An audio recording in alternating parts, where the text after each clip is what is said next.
Another very important economic principle that we use in our analysis and an evaluation of things, encapsulated in the phrase, incentives matter.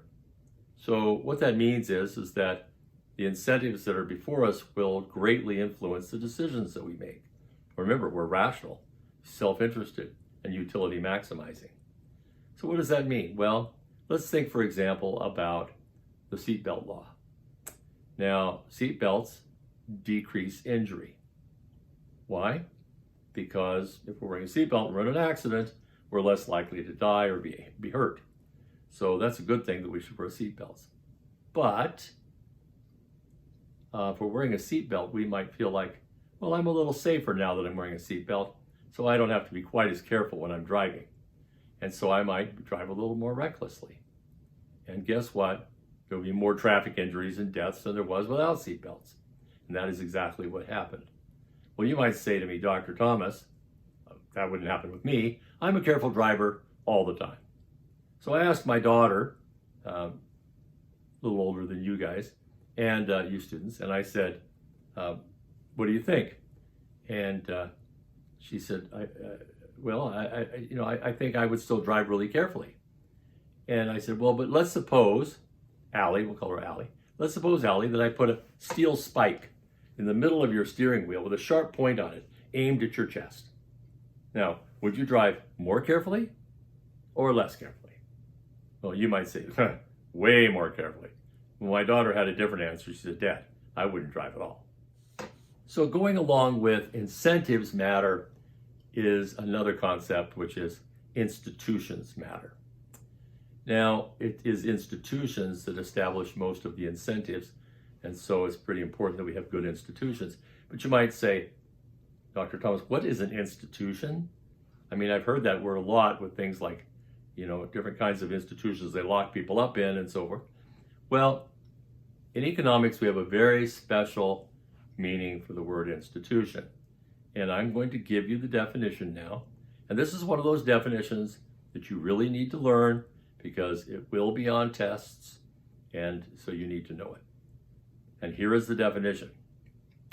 An economic institution is a structure of laws, rules, and social norms, plus the mechanisms to enforce them.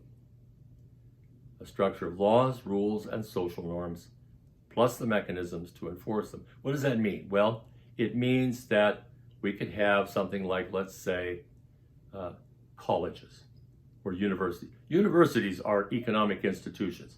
That is true. Universities have a structure of laws, rules, and social norms, and they have the mechanisms to enforce them. Remember, they can expel you, they can give you grades of different types, and so forth. So universities are institutions. But Ball State is not an institution.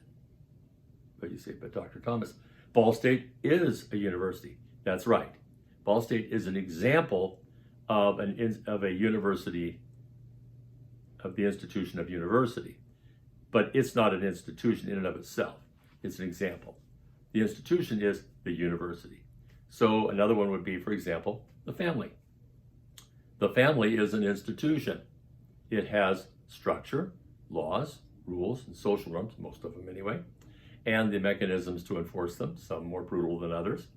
And you would say, yes. So my family is an institution. No, your family is not an institution.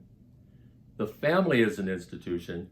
Your family is an example of the institution of the family. Let's not mix those two up. Now let's take a look at another institution. The government is an institution. It has laws, rules, and social norms, plus the mechanisms to enforce them. And so government is an institution. Now, the U.S. government is not an institution. It's an example of the institution of government. And there are good governments and bad governments. Venezuela has a very bad government, still a government, but it's a poor example of one. And the U.S. is a pretty good example, although it has its imperfections. So you need to understand this concept and recognize that good laws, good rules, good social norms, and proper mechanisms for enforcement are essential to having good incentives, and those incentives matter. The next economic principle I want to talk to you about is trade. And the concept is that trade makes us better off. Trade always makes us better off. But I need to clarify that, because trade always makes us better off if it's free trade and if there's full information. So this is really important. Trade makes us better off if it's free and has full information. If it's not free, if I hold a gun to your head and make you trade with me, you may not be better off. Probably are not better off because I just robbed you. And if I tell you that something's wonderful, but in fact it has arsenic in it, and you die, well, you really are not better off because you died. So you need to have free trade and full information. Now, with individuals trading with each other, this is always true for the individuals. Individuals are always better off. They freely trade with full information. Countries are always better off if they trade with other countries, if it's free trade and full information. But are the individuals within those countries better off? And the answer, of course, is no. In other words, we might trade steel for steel with Japan, and as a result, not our country would be better off because our steel prices are lower and everything that's made with steel would be lower cost. But workers in the American steel companies would not be better off because they would lose their jobs. And so we have to think about that and think, well, how do we deal with this? Because we want to be better off as a country, but if we don't trade, we won't be better off.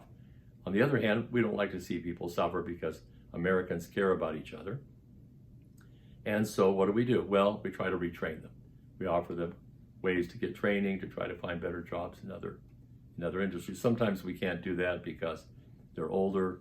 They're not going to have the resources and the time to fully benefit from that training.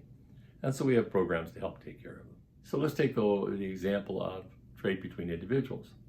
So let's suppose that I have 2 ice cream cones, one in each hand, and it's a hot day and I'm really enjoying my first ice cream cone. It's really great. The other ice cream cone is starting to melt. It's running down and over my hand and dripping on my clothes and on the floor. And I'm standing there eating this ice cream cone, and Susan runs up to me and she says, "Man, you're going to lose that ice cream cone, and I'm really hot, and I'd like to buy that ice cream cone from you. I'll give you $1." And I think about it for a minute, and I think I could have $1, or I could have a completely melted ice cream cone that's of no value, and so I say, sure. And I trade the ice cream cone for $1. Now, is Susan better off? Yes. Susan is happy. She has an ice cream cone. She was hot, and now she's got this wonderful ice cream cone. She feels better. Am I better off? Sure. I have $1 instead of a melted ice cream cone and sticky hand. And so we're both better off because we freely traded and there was full information.